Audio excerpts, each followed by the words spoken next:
see you out there for the Auto Trader pregame here on a Monday night. Isiah Thomas, Candace Parker, Grant Hill right there. I'm Matt Weiner.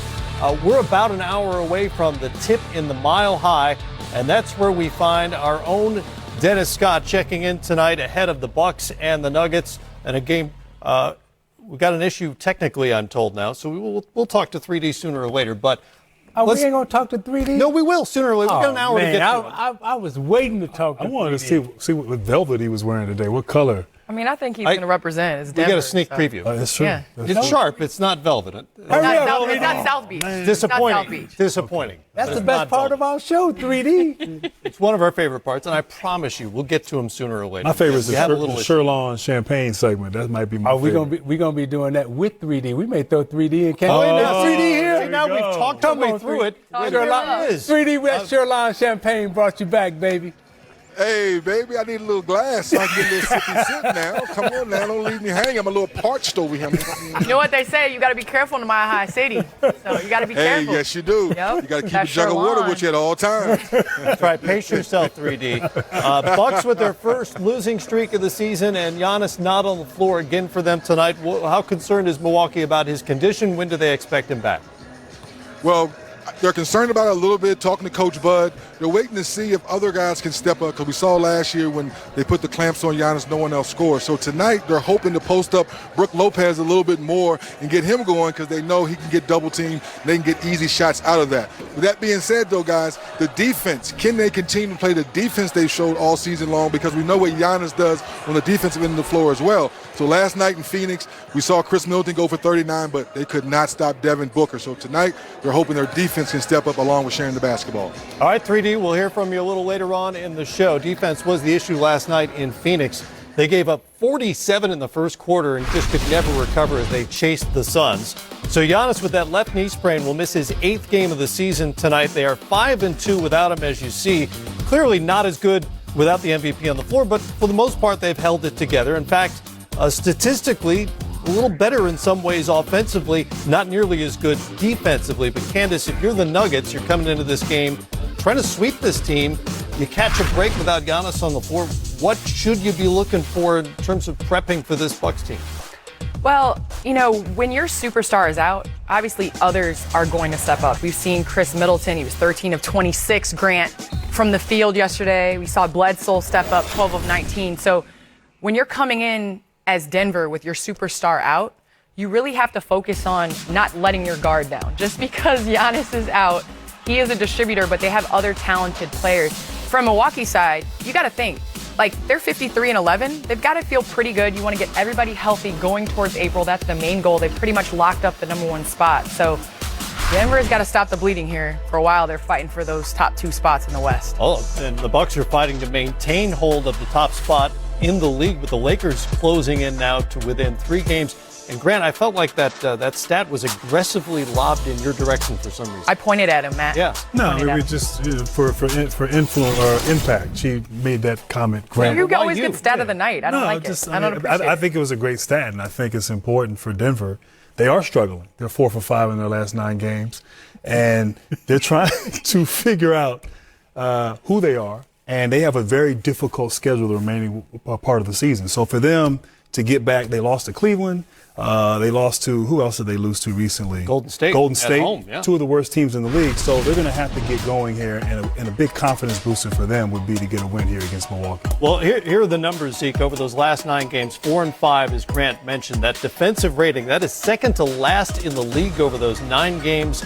They've given up a lot of fast break points. Mike Malone is a little exasperated. They're talking about, issues with hustle and effort. That's got to be concerning, because on paper, this team looks like a contender in the West. When you see numbers like that, hear that sort of chatter coming out of the Mile High, it makes you wonder. Well, they're 24-8 at home, and they've always been a good home team. And whenever you go into Denver, the Mile High City, right, you always have an advantage there because of the altitude. And Denver always plays well at home. So I expect them to come out and play well tonight. But the team I'm more concerned about right now is Milwaukee. And the reason why I'm concerned about them is because this is the first time, I think, this year where they really felt pressure in terms of someone breathing down their back. Mm-hmm. Now, they have the best record in the East, But when you're talking about the NBA Finals, we know how important that last game, if it's played in your building or not, how important that is. The Lakers and LeBron James and that crew, particularly with LeBron, I think he understands the importance of home court advantage. I don't know if this Milwaukee group yet understands the importance of home court advantage in the NBA Finals. Although it's being talked about now, I believe that pressure for Milwaukee, these next, how many games we got left? 18 to 20 games left in the season. These next 18 to 20 games, I think every single night, the coaches and also the team will be feeling much more pressure than they felt early on in the season. Well, maybe we're getting ahead of ourselves with the finals, but you, having been in the finals, know the difference between home court and being there as a visitor in a Game 7 situation, and the numbers bear it out overwhelmingly. The home teams win those Game 7s. What is the difference? The difference is there's always more pressure on the home team to win and defend at home. So when that pressure is on you at home, you play better, in my opinion, in the 7th game. Now, in games 1 and 2, okay, those can go either way. You normally may lose a game 1 or 2 at home, but that Game 7, that pressure of you being at home, having to perform and play well, the great players always step up and play well at home in a Game 7 situation. That's why it's so difficult for a visiting team to come in.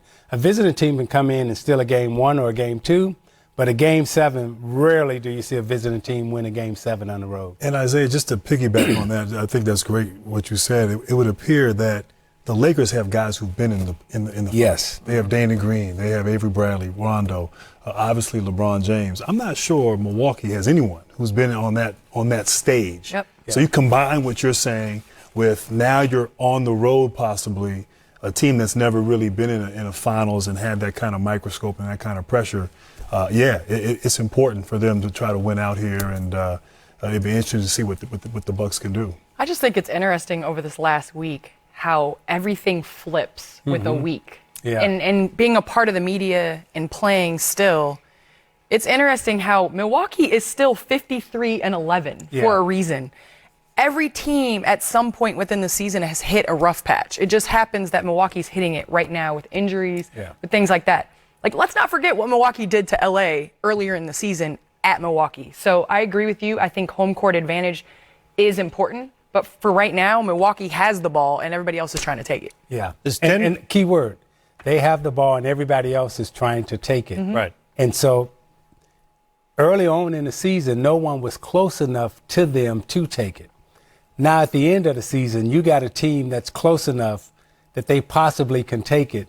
And you know how it is. I mean, in the locker room now you're going to see like the last 20 or so games.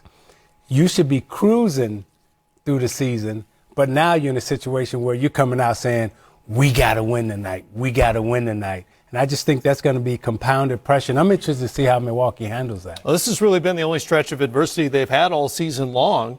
With back-to-back losses, they were on a 70-win pace and plus for most of the season. Now it's down to 68.